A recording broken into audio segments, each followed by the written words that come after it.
रड सेफ्टिखौ नोजोर होनानै कक्राझार जिल्ला बेंगिरि डक्टर पि उदय प्रवीण, कक्राझार जिल्लानि एसपि आरो कक्राझार जिल्ला हान्था मेला बिफाननि मावख'गिरि थजेन बसुमतारीनि हानजाया जिल्लानि सिङाव नायगिदिंदों। कक्राझारनि तितागुरि जानागावनिफ्राय जागायनानै कारिगाव, आलांगि 3 नं, फावरा गोजा, पाटगाव गोजौ फरायसालिनि लांगोना मोखां, तिलाफारा बोरमाबुरि दालाङाव गले गले जाब्रबथाय जाबाय थानाय जायगायाव नायगिदिङो। बे हाबाफारियाव कक्राझार जिल्लानि एसपि अक्षर गार्ग, कक्राझारनि एडिशनेल एसपि क्राइम एमपिआइ बिजु गगৈ, कक्राझार डिटिअ अफिसार थजेन बसुमतारी आरो हान्था मेलानि बिफाननि सोद्रोमाफोरा बाहागो लादों।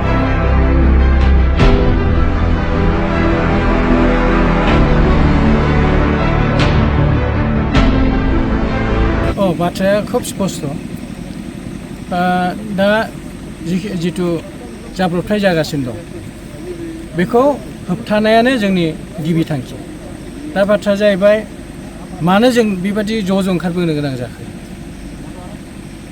ओमफ्राय नैबे मे मासावनो आं होनबाय थादों बे खोथाखौ, मे मासावनो माने दिनै 14 थारिख, बे 14 दिननि गेजेराव 7 मानसि थैबाय।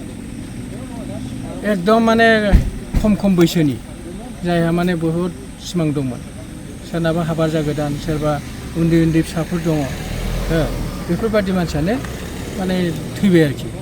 दा बेखौ जों माने उनाव जाहाथे दा जाबावथों, बेफोरबायदिया दा जाथोंसै, जि जाबायसै बिनि उनाव दा जाथोंसै बेखौ साननानै माने जोंथ' बे खामानिखौ मावबाय थाखायो, थेवबो माने ओरैबायदि मोनसे परिबेस जादों, माने बे जोंनि गारि सालायगिरि बिथांमोना माने थैनो गिला बे टाइपनि मोनसे आरो मा जायो जाथोंसै रंजानोसै। दा आं माने जुमाय लोंनानै बिराद गारि स्पिडाव सालायो आरो बे लामाखौ नुदों नोंथांमोना बिराद मोजां बानायना होदों, एकदम स्लिम जेरावबो जेबो एसे बायनाय गैया, हाखर गैया। जा लामाखौ बिराद मोजां मोनबाय, खिन्थु बेहाय गेजेर दलां गोजौ दं।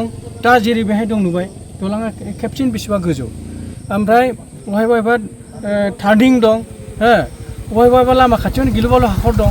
दा बेफोरबायदि इनफर्मेटिभ रड साइनखौ होजोबा जासेनो पाब्लिकनो बे लामाखौ बाहायनो हगारना होनाय, बै जिथु थासारि, बे नैबे जाब्रबथायनि बेबो मोनसे बिराद गिदिर जाहोन होननानै जों सानदों आरो। दा बेखौनो जोङो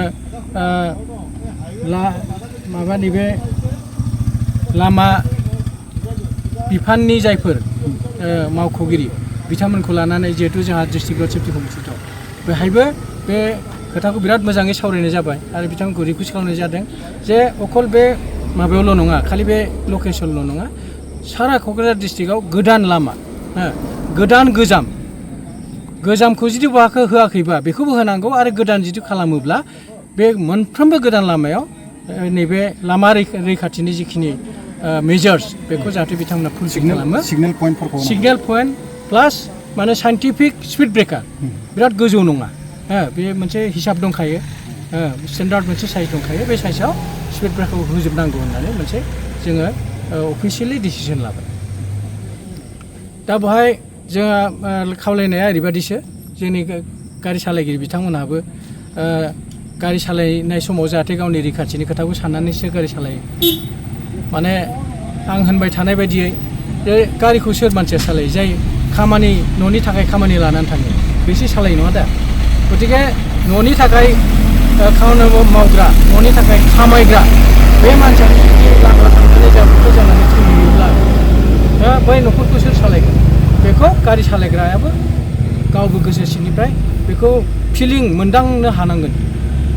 जे बेखौ बयबो एकदम जेसेबां गोजाननियानो जाथों, दा बेहाय टाउननि खोथाल' नङा, आरो जों मोनसे हाबाफारि लाबावदों, बेवहाय दा नोंथांमोना बेवहाय फैदों, नोंथांमोननि गेजेरजों जोङो क'क्राझार जिल्लानि लास्ट रिमटेस्ट एरियासिम बे मेसेजआ थांगोन, बेखौबो आंहा आसा दं।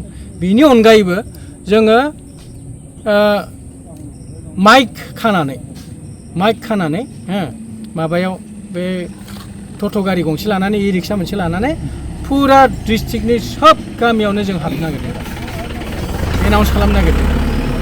बे जाब्रबथाय जिनिसा मा बेनि एवारनेसखौ जोङो टाउनजों लोगोसे मोनफ्रोमबो गामियाव आरो ओरैबायदि जों मोनसे थांखि लादों जे जाय गामियाव थांगोन बै गामिनि गाहाय गावबुरा बा प्रेसिडेन्ट जाय दं बिथांनि सिगनेसार लानानैसो फैगोन आरो बै गामियाव बै गावबुराखौ लानानै दसेल' जोंथ' आरो मोनसे गामियाव सानसे थांनानै मिटिं खालामहैनो टाइम मोना गतिके जोङो गारि लानानै बेरायनायाव जि गामियाव मोनो बे गामियाव गामिनि माबाखौ हेडखौ लानानै बहायनो जों एनाउन्स होगोन आरो बिथांमोनखौ जों खावलायनानै फैगोन जे नोंथांमोननि गामियाव बेसेबांखान बेबायदि मटर साइकेल सालायग्रा दं गारि सालायग्रा दं बिथांमोनखौ रड सेफ्टिनि सोमोन्दै जिखिनि बुंलांदों बेखौ मालाबा गामियावथ' मिटिं जालुबाय थायो बेनि खोथाखौ बेजों लोगोसे बेखौबो सावरायफा होननानै जों खावलायनो नागिरदों दा।